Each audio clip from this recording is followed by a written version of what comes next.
Eu sou Hildegard Schneider e líder de World Wide Wings. E aí vem o 31º episódio da minha série O Despertar da Noiva, com o tema Apocalipse, o livro do nosso futuro, capítulo 8, parte 14. Abrimos agora o 8º capítulo de Apocalipse, no qual o 7º selo é aberto e as 4 primeiras trombetas são sopradas. Quando o Cordeiro abriu o 7º selo, houve absoluto silêncio nos céus por aproximadamente meia hora. Apocalipse 8, 1. Neste ponto, não recebemos nenhuma indicação de por que o céu ficou em silêncio por meia hora, mas aprendemos com outras passagens bíblicas por que Yahvé é silencioso e vamos olhar para isto agora. Gostaria de dizer com cautela que aqui pode haver uma conexão. Zacarias vê em sua 8ª noite a visão de 4 carruagens com os 4 cavalos que já falamos. A carruagem puxada pelos cavalos pretos vai em direção às terras do norte. A que tem cavalos brancos parte em seguida na direção oeste para o ocidente, e a que tem cavalos baios ruma para a terra do sul. Os grandes e vigorosos cavalos avançavam ansiosos por percorrer a terra. Então o anjo lhes ordenou: ide agora e percorrei toda a terra. E eles partiram. Em seguida o anjo me chamou dizendo: vê os que foram para as terras do norte, fazem o meu espírito apaziguar-se em relação a essa região. Zacarias 6, 6, 8. O espírito de Yahvé encontrou calma quando os cavalos se mudaram para a terra do norte e realizaram o julgamento lá. E encontramos esse mesmo pensamento em Ezequiel. Depois de tudo isso, a minha grande ira e indignação contra ti se aplacará, e o meu zelo e ardente ciúme se afastará de ti. E em seguida me acalmarei, e mais tranquilo abandonarei a minha indignação. Ezequiel 16, 42. De quem o zelo de Yahvé se afastou? Ezequiel explica isso. A razão pela qual Yahvé vem descansar é que ele saciou sua raiva com a de Jerusalém.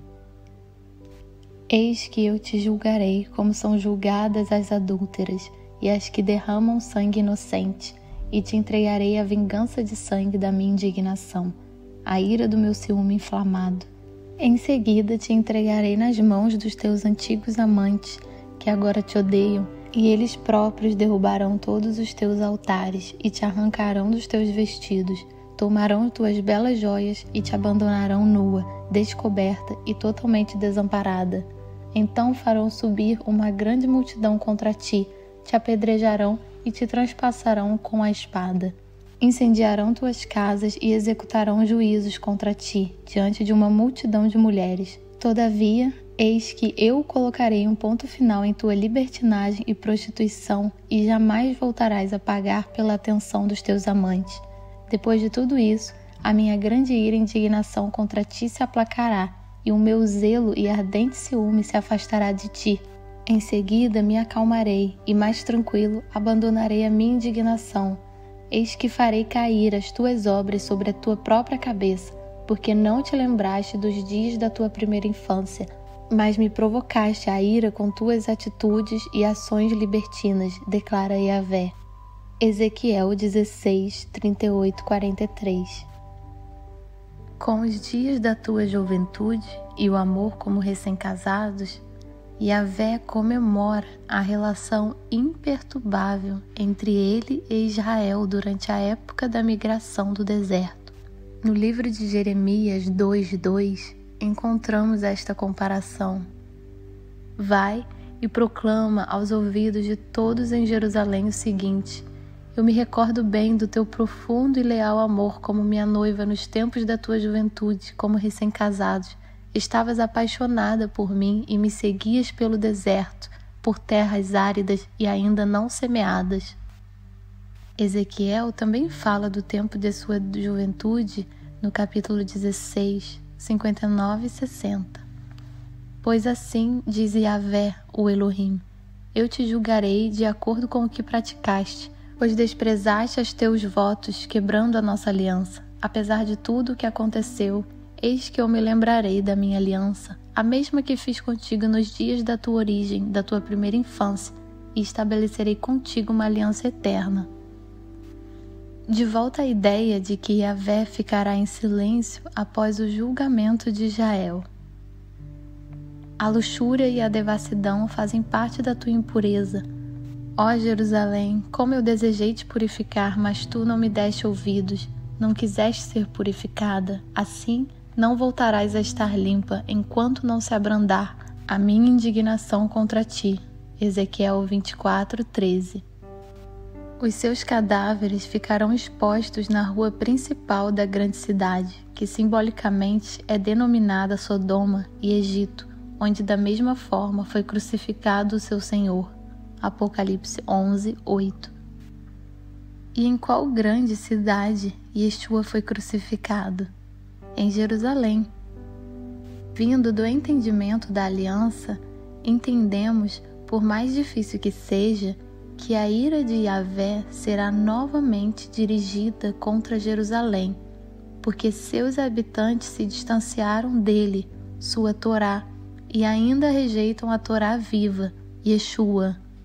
Muitos no judaísmo dependem mais da Mishnah e da Guemará, o Talmud, do que da Torá. Além disso, aos seus olhos, a palavra rabínica tem a mais alta autoridade. Por favor, ouça o despertar do episódio 28, onde demos uma olhada mais de perto na oração de arrependimento de Daniel, que nasce de uma profunda compreensão da aliança. Antes de nós voltarmos para os 7 anjos e as 7 trombetas, voltaremos à 8ª visão de Zacarias, na qual, como ouvimos, falamos de 4 carruagens e 4 cavalos. Yahvé diz: em seguida, o anjo me chamou dizendo: vê os que foram para as terras do norte, fazem o meu espírito apaziguar-se em relação a essa região. Zacarias 6, 8. A ordem dos cavalos para a terra do norte é altamente reveladora. A carruagem puxada pelos cavalos pretos vai em direção às terras do norte. A que tem cavalos brancos parte em seguida na direção oeste, para o ocidente. Zacarias 6, 6. Por que temos essa ordem aqui, enquanto quando os 7 selos são abertos, o cavaleiro no cavalo branco sai primeiro, Apocalipse 6, 2, e o cavalo preto vem atrás dele?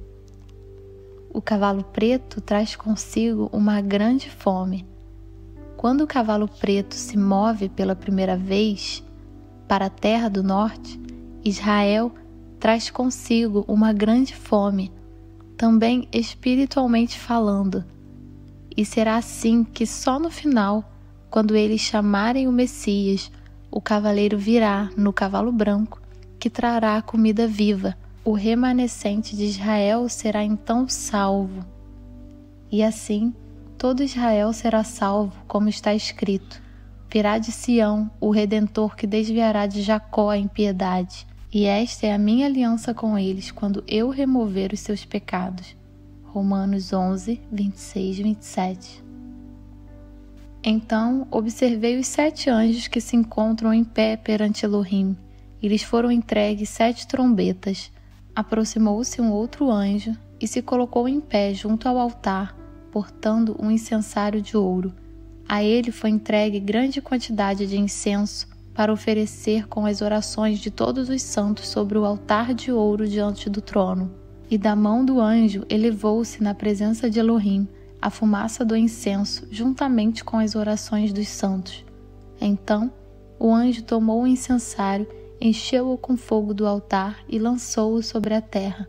E aconteceram trovões, vozes, relâmpagos e um terremoto. A visão das 7 trombetas. Apocalipse 8, 2, 5. O anjo pegou muito incenso e as orações dos santos que levantam da terra e que têm influenciado e apoiado o curso dos últimos 3 anos e meio. E o anjo os encheu com fogo do altar e os jogou na terra. E um grande terremoto será a resposta às orações dos santos. E aconteceu que os 7 anjos que estavam com as 7 trombetas prepararam-se para tocá-las. Apocalipse 8:6. O primeiro anjo tocou a sua trombeta, e ocorreu grande precipitação de granizo e fogo misturado com sangue, os quais foram lançados sobre a terra, e assim 1/3 de toda a terra foi queimado, e também 1/3 das árvores e toda a relva verde existente. Apocalipse 8:7. Esses pensamentos em Apocalipse também são encontrados em Salmos 18, 8:14. Das suas narinas subiu fumaça, da sua boca saíram brasas vivas e fogo devorador. Ele rompeu os céus e desceu. Nuvens escuras estavam sob seus pés. Montou um querubim e voou, deslizando sobre as asas do vento. Fez das trevas um manto no qual se ocultou, das nuvens escuras, carregadas de água, o abrigo que o envolvia. Com o fulgor da sua presença, as nuvens se desfizeram em granizo e raios, quando dos céus trovejou Elohim e fez ressoar a voz do Altíssimo. Atirou suas flechas e afugentou meus inimigos, com os seus raios os arrasou. Já em Moisés, tivemos granizo, trovões e relâmpagos. Então Moisés estendeu seu cajado em direção ao céu. Yahvé imediatamente mandou grandes trovões, e profusa quantidade de granizo e raios caíram, incendiando a terra dos egípcios. Assim Elohim fez chover pedras sobre toda a terra do Egito. Êxodo 9:23. O segundo anjo tocou a sua trombeta, e algo como uma enorme montanha ardendo em chamas foi arremessada sobre o mar. Por esse motivo, 1/3 do mar transformou-se em sangue, e morreu a 1/3 parte das criaturas que vivem no mar, e 1/3 de todas as embarcações foram destruídas. Apocalipse 8, 8, 9. Mais uma vez, encontramos um paralelo com as pragas antes do Êxodo, ou mais precisamente, a primeira praga. Moisés e Arão agiram como Yahvé lhes havia ordenado.